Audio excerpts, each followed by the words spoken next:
Welcome. Please join me for the fourth season of In the Garden with Laura. I'm Laura O'Callahan, your host. We're starting this year with a visit to the 2019 Philadelphia Flower Show. The show covers 10 acres of exhibits of plants and flowers, as well as vendors. Hi, my name is Laura O'Callahan, and I'd like to talk with you a little bit about native plants, because I think that is your bread and butter, to say the least. And you are? My name is Steve Castrani. I'm the co-owner of American Beauties Native Plants, which is a native plant brand that we work with growers throughout the country to brand native plants to make them available to retail garden centers throughout a good bit of North America. Right. And you're also with North Creek Nurseries. I'm the owner of North Creek Nurseries. We're a plant propagation nursery. We've been growing and propagating native plants for 31 years now.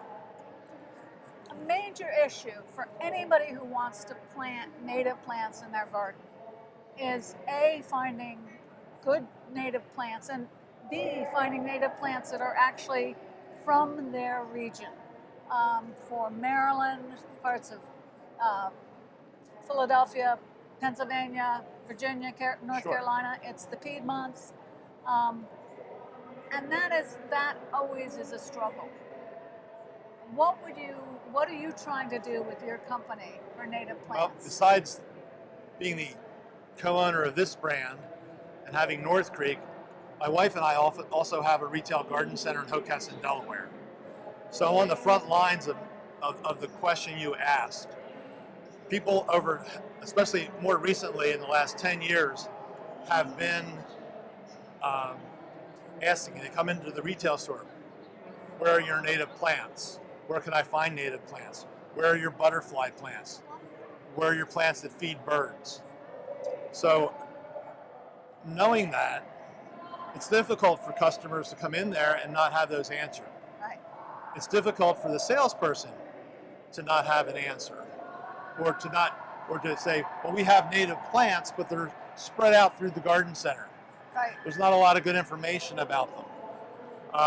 So what this brand has done is it's kind of created a store within a store.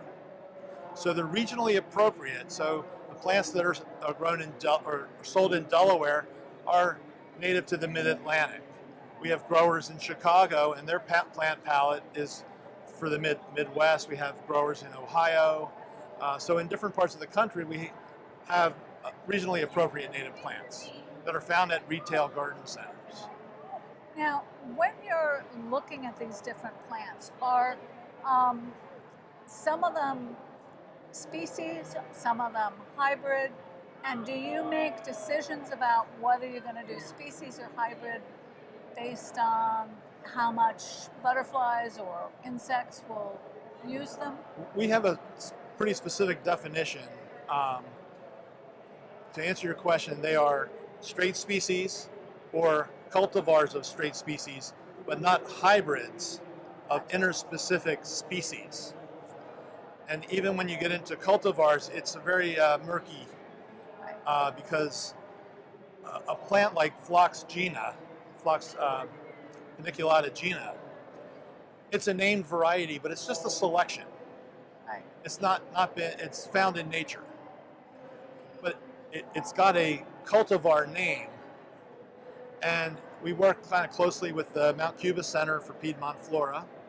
We worked with National Wildlife when we started, and we tried to define that to help us understand, and so we could tell the growers what's appropriate as a native plant. So we don't really look, because when you start to hybridize plants, they're not truly native because you're taking different species from different parts of the country, and you can't really say, well, this is native to a specific area.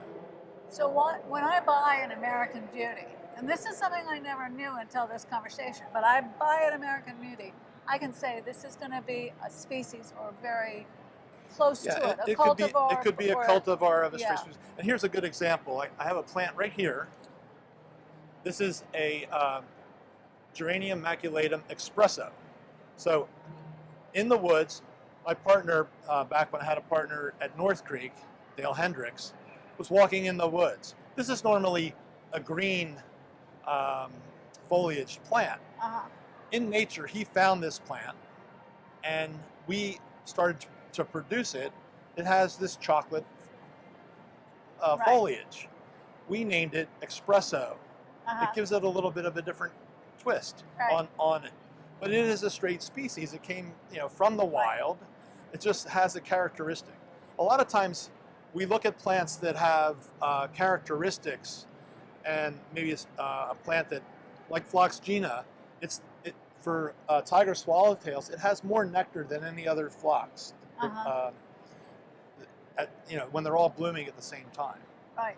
So, even though it's a cultivar, it has a name, it's similar to straight species. It's just a selection, and just coincidentally, it's the one that the tiger swallowtails seem to always go to. Right. So not a bad thing. Right.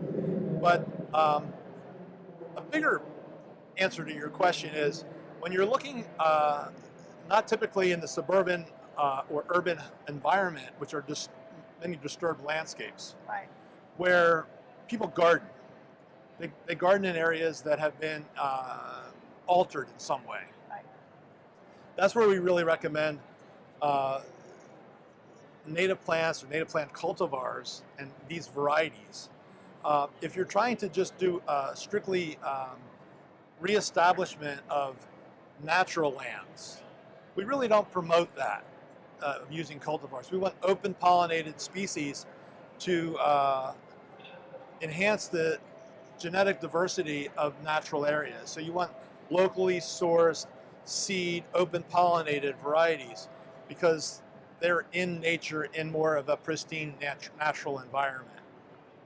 If you understand that difference. Yeah. So when we're trying to get homeowners that really don't have a lot of understanding, or they have limited understanding of why native plants are so important, and we want them to embrace that, but we want them to be successful. Right. We want them to enjoy their garden. They want them to really, learn more about it. Right. And this is kind of the gateway to native plants. Exactly. Not try to scale that mountain We have to make until it they've done a lot of mountain climbing. Somewhat simplify this so that people can embrace it, and then they know why it's so important to, and why it benefits pollinators, and why these plants often are larval food sources for the butterflies.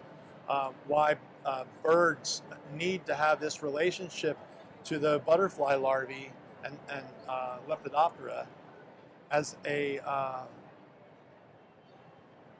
something to feed their young. Right.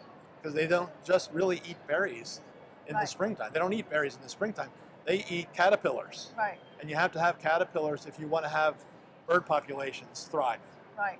So, do you guys ever sell seeds, or do you just we do sell not plants? sell seeds. That's a whole different route. very, very difficult. People are specialists in that with specialized equipment. Right. We buy native seeds and grow from native seeds. We do not sell seeds. Okay. I had to chuckle last year. I bought some from a Maine seed company, and then I was like, sort of realized that none of them were local seeds. And I just chucked all the plants. It was like, no, this is. It's a difficult thing, and plus, seeds are very.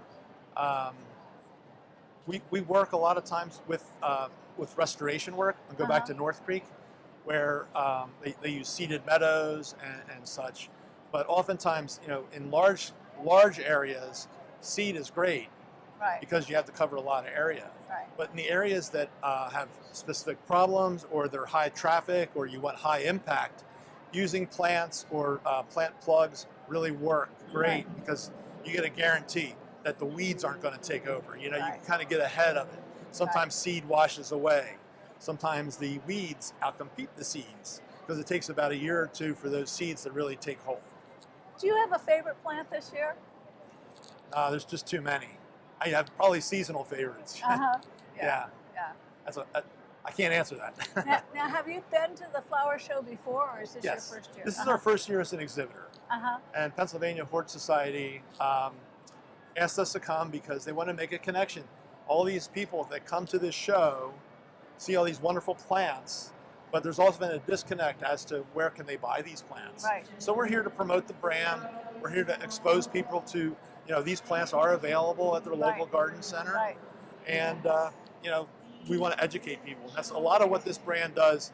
Our website is very, very active. There's lots of information about these plants and all their different characteristics and how they can be combined together, to benefit the environment. Right. It's great to hear all the work that you're doing. It's critical. Without Yeah. the plants, we can't start getting Thanks more for help- natives out there. Thanks for helping us get the word out. Sure. Thank you very It's a much. pleasure.